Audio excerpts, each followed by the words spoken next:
I just knew that it was meant for me to serve in the United States military. The Navy was a pride. It's me. It gave me everything I am today. Being a member of American Legion 114, you can actually come and be a part. There's a place for you. That's what I like about Post 114. You meet other guys who have the same mission. I'm honored to be an American. I'm honored to be an African American that served my country. I take it upon myself that I have to give something back. It was a part of our community. It was a place that we needed to go to learn how to do the right thing and have fun and learn skills that we weren't getting anywhere else. If we don't push our own history, nobody's going to push it for us. The greatest thing about history is that it can't be changed. Just like the legacy of Jane Sarepta Jenny Dean. Born a slave in the mid-1800s, she pressed forward establishing 5 churches and a Manassas Industrial School for colored youth, still striving today as Jenny Dean Elementary School. I'm Vincent Calhoun, retired civil servant working for the United States Navy for 35 years, and proud father of a Navy officer, Lieutenant Commander Jade Moody, which is why I'm so proud and honored to speak with you today about another piece of Virginia history established 75 years ago, less than half a mile from this spot. Be prepared to be inspired and encouraged by the history of this living treasure of African American community and the courage and dedication of those men and women in our military, past, present, and future, who answered the nation's call to serve the United States of America with honor and pride. This is Paul W. Mitchell, American Legion Post 114, 75 years, reporting for duty.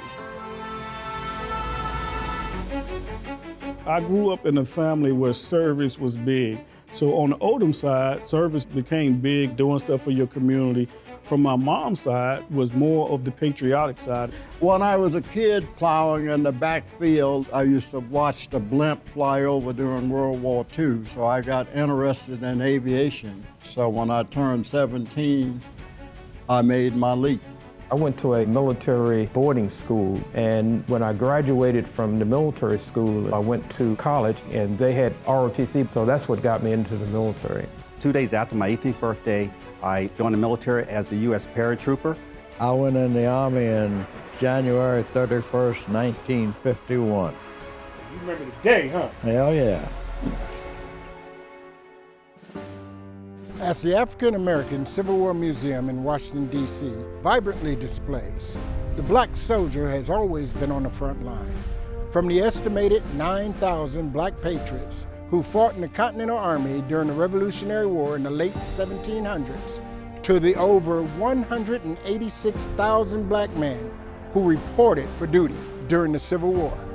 African Americans have always defended the ideals of this great country, with the promises of freedom fueling them along, while still being oppressed by that very same country. And just like Jim Crow ran society, the official policy of the armed forces was still segregation through World War II, until President Truman issued Executive Order 9981 in 1948, ordering equality of treatment and opportunity for all persons in the armed services without regard to race. But for the 16 black veterans in Manassas, that was still too little, too late. Let's back it up to 1945. Keep in mind, when the guys came back from the war, black Americans were not allowed to join any military organization. So these 16 brave African-American males decided to petition the American Legion to put a post here in Post 114. In 1945, it was granted a temporary charter, which was called the Colored Post of 114 of Manassas.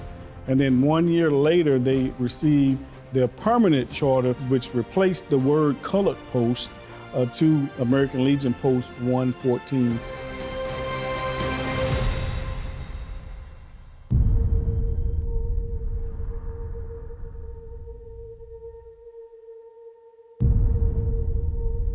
As the soldiers returned home from the war, some by train to stations similar to this one, Comrade George Hampton recalled returning from Germany and kissing the ground in appreciation of being home, only to be jolted back into reality when he was denied entry into a white restaurant in 1954. It's the same old story, nothing changed. And whatever it was like when I left, it was not a darn bit of difference when I got back. I had to overcome a lot of obstacles, but the one thing I learned after I got in the Navy, that I was not going to let people create a negative attitude for me. So when I saw an obstacle, I determined how I was going to beat that beast. America is America, and it's for every citizen of the United States of America, and we should all have equal rights, equal opportunity from top to bottom. Knowing that truth, without a doubt, is a recipe for success in life, and most definitely all the ammunition needed by Post 114 to faithfully serve the veterans in Manassas over the years and become a pillar for the Black community, especially for the kids. It was important because we had a place to go. Other than that, we didn't have anything else that we could actually do. We weren't invited to the pools or anything like that, So we were there. We were there all the time. Paul W. Mitchell, who the post is named after, was a vital member who did a lot for the post and who also dedicated the land that we would be building the housing complex on. So that's why the post is called Paul W. Mitchell, American Legion Post 114. The general mission for the post is to be a valuable link for veterans that have served our country to come to an area where they can continue to esprit de corps. We help all veterans. We focus on homeless veterans or service members just getting out of the service, coming into civilian life. So we try to help them balance that out, help them plan out the things that they want to do. And to give them a place to come to not only to socialize, but also to help them connect with their veteran benefits as well. This is why American Legion Posts are here. We're here to help the veteran. And right now, like those 16 comrades who reported for duty in 1945, we are here to breathe life back into this historic institution in Manassas, Virginia. What we're in the midst of doing right now is revitalizing Post 114, whereas this state-of-the-art home would be conducive of our world today. The redevelopment of the post involves creating 6 duplexes. That means that's a total of 12 units of 1 and 2 bedrooms. And this is going to be something that will be very beneficial to the community, and also it'll help the street. It's going to bring in taxes and resources to the community. It's going to bring up the economy. Then the property values in the community all will rise.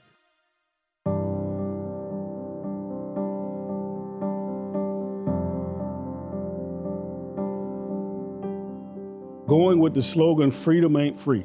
While you're in the bed at night, somebody has paid the ultimate sacrifice. So when you have the opportunity to give back, I personally think it should be no thought in your mind to, yes, I will give back, I will help out in whichever way I can, due to the fact that I am free today because of someone in uniform. There's many ways you can help. Whether it's donation of money, whether it's volunteering, or you could be an advocate for us. Talk to the community, talk to our community leaders, our elected officials that can help support. You can also serve on our planning committee and on fundraising committees so that you can ask others to give for our efforts. So there you have it. The mission has been given, the arguments have been made. And just like those African-American soldiers who returned home from World War II, seeking an organization of comrades who shared the same experiences of war and a passion for service to our nation in uniform, we're asking you right now to do your part and report for duty. Thank you. Those 16 original guys' idea was the best thing that ever happened in this area. And we don't need to let that light go down. We need to keep it shining bright. I thank you as the commander. I thank you for the members of Post 114. And if I would have to end anything, I would say God bless you, God bless the American Legion, and may God continue to bless the United States of America and watch over those service members standing the watch so that we can be here today. Thank you. Thank you for supporting this effort. Thank you.